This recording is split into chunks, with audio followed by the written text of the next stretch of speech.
속보, 러시아 푸틴의 통쾌한 한방. 일본이 가장 우려했던 상황이 발생했습니다.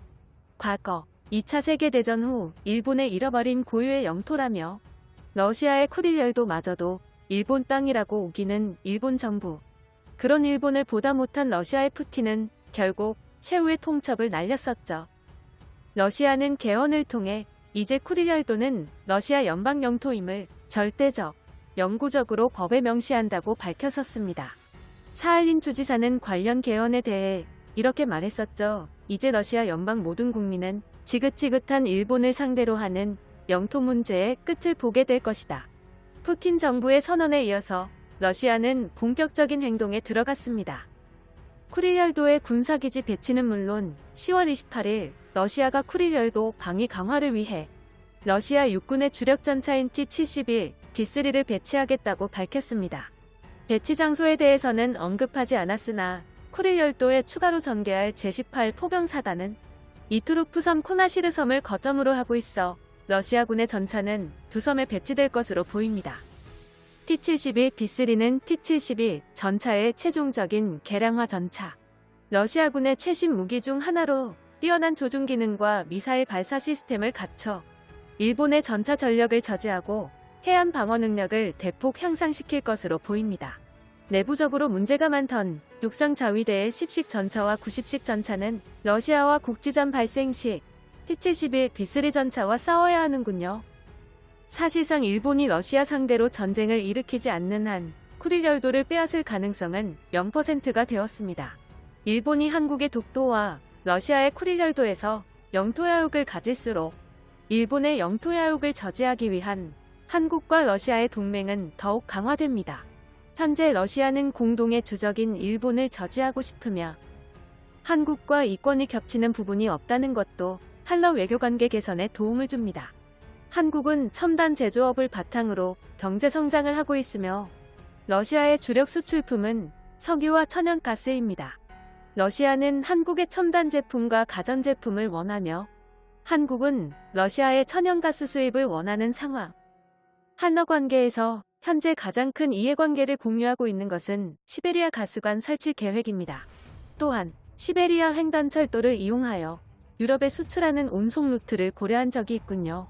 한국과 러시아의 군사부문 협력을 보시겠습니다. 한국은 소련 시절부터 천궁 대공 미사일, 불곰 사업 등을 통하여 무기를 직도입하기도 하고 기술 이전 등의 군사 교류를 지속하고 있습니다.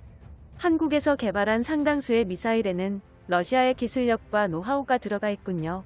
미사일 기술은 군사 기술 중에서도 핵심적인 지략체로 대부분의 국가들이 기술 이전을 꺼리는 부분이지만 러시아는 한국의 기술 공유와 협력을 주도했습니다.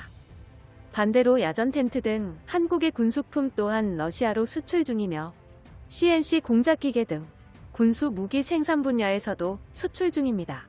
한국의 기업들도 러시아에 진출하여 수익을 거두고 있죠. 일본을 공동의 적으로 두고 있는 한국과 러시아. 그러나 일본은 계속해서 영토 도발을 하는 중.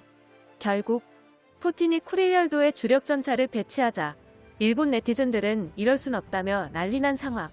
마토메 스레드에 올라온 일본 네티즌들의 댓글 반응들을 번역해봤습니다. 쿠릴열도에 전차를 배치해도 여기가 러시아 영토라는 상징 정도의 의미만밖에 없어 러시아는 일본을 이기지 못해 절대로 홋카이도까지 진격해오지 않는다. 아제르바이잔과 아르메니아의 전쟁에서 전차들이 드론에게 폭발, 드론 전술을 방지하자는 대책이 세계에서 요구되고 있는 가운데 전차를 배치한 방식 자체가 잘못되었다고 할까? 러시아는 일본의 국력을 우습게 생각하고 있는지. 전 댓글에 대한 답변. 확실히 지금의 전차는 종이 호랑이 수준이야. 군사비 낭비군. 능력 없는 러시아는 두 번째 모라토리엄까지 내버려 두면 돼. 러시아의 T-72, B3 전차를 상대하는 건 정말 무리인데 그것이 극동에까지 배치된다니 일본의 방위 사정이 더욱 어려워진 것. 중국과 러시아, 한국과 북한, 정말 너무하다고. 역시 일본이 직접 핵무장하지 않으면 안 된다는 건 확실해졌네. 스가 총리는 핵무장이라는 대담한 판단을 내려줘. 주력 전자라는 게 T-70이야. 이것은 철저히 일본을 무시하는 행위다. 반도의 전차도 T-72 전차 정도는 가볍게 격파 가능하다. 전차 전투는 육상 자위대의 십식 전차로 승리해버린다고. 일본의 상대로 아르마타 전차 정도는 원하지 않지만 적어도 T-90 전차 정도는 놔둬.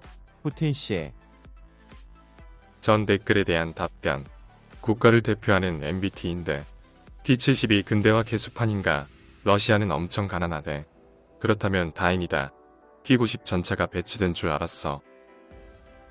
10식 전차와 90식 전차는 러시아의 T-72 전차를 각계격파 해버린다. 주일 미군까지 합하면 불곰 따위 여유롭게 이길 수 있어.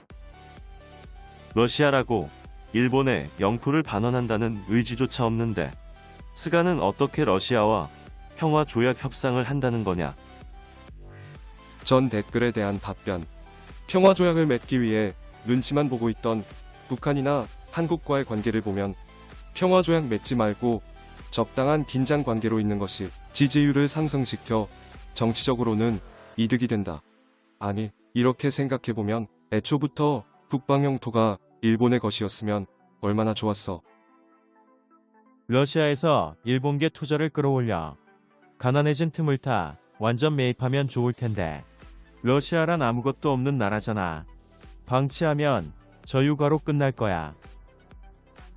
전차까지 배치한다고? 그럴 필요 전혀 없다고 생각하지만 정말로 실행했다고 하면 러시아 내부의 구심력이 상당히 저하된 거겠지. 소련 붕괴가 아니라 러시아 붕괴인가. 이참에 북방 영토를 회복하고 사할린과 캄차카 반도까지 정부 획득하는 게 좋겠구나. 전 댓글에 대한 답변. 러시아는 벌써부터 도망치는 거야? 시시해. 이번에는 일본이 공격할 차례이다. 사할린에 일본어 학교를 미리 준비해야지. 사할린을 통해 대륙 철도까지 먼저 연결시켜버리면 한국과 북한은 영원히 고립되고 일본은 세계와 연결된다. 그런 곳에 전차를 둬도 별 의미가 없을 것 같은데 전쟁이 나면 일본이 순순히 정면에서 갑자기 상륙해 올 거라고 생각하는 거야. 전 댓글에 대한 답변. 러시아 국내용 퍼포먼스니까 실제 전술적 효과 같은 건 아무래도 좋아. 과거의 영토를 무조건 되찾아야 한다면 영국은 이미 세계 전쟁 아닌가. 또한 현대의 러시아는 핵무기를 가지고 있다. 건들면 안 돼. 러시아의 해군력으로는 일본에 맞설 수 없으니 그나마의 발버둥일 것이다. 다만 일본은 외교력이 너무 낮아서 되돌리기 위한 분쟁조차 일으키지 못하겠지만 북방 영토 문제는 영원히 해결하지 못한다. 러시아에서는 푸틴이 군사적으로 완전 방어 명령까지 실시했는데 스가 총리가 어떻게 대응할지 궁금해. 차라리 포기해버리고 센카쿠와 다케시마에 집중하던가. 이렇게 가만히 있으면 일본만 불리하잖아. 러시아는 일본의 열등감을 가지고 있어요. 포츠담 선언 수락 후에 일본에 쳐들어갔지만 미군과 달리 수륙 양용차가 없는 소련군은 일본의 전차대에 참패했으니까 저런 만행을 저지르는 것도 당연합니다. 아베는 그동안 대체 무엇을 했어? 이것을 봐라. 무엇을 위한 평화조약 체결인가? 푸틴의 압박으로 이미 이야기는 끝났다. 선전포고가 정답이야. 고물 전차 같은 건 미국의 A-10 공격기를 도입해서 해치우면 돼. 전 댓글에 대한 답변. 초위험한 발상이잖아. 진짜로 진정해. 전쟁이 발생하면 핵무기가 기다리고 있어. 푸틴 씨는 전차를 배치하는 것만 목적이니까 미사일 전력 같은 귀중한 전력을 두지는 않겠지. 러시아의 진심은 어디까지나 우크라이나, 흑해, 카스피해야. 쿠릴 열도는 일본이 조금만 외교로 움직여도 금방 가져온다니까.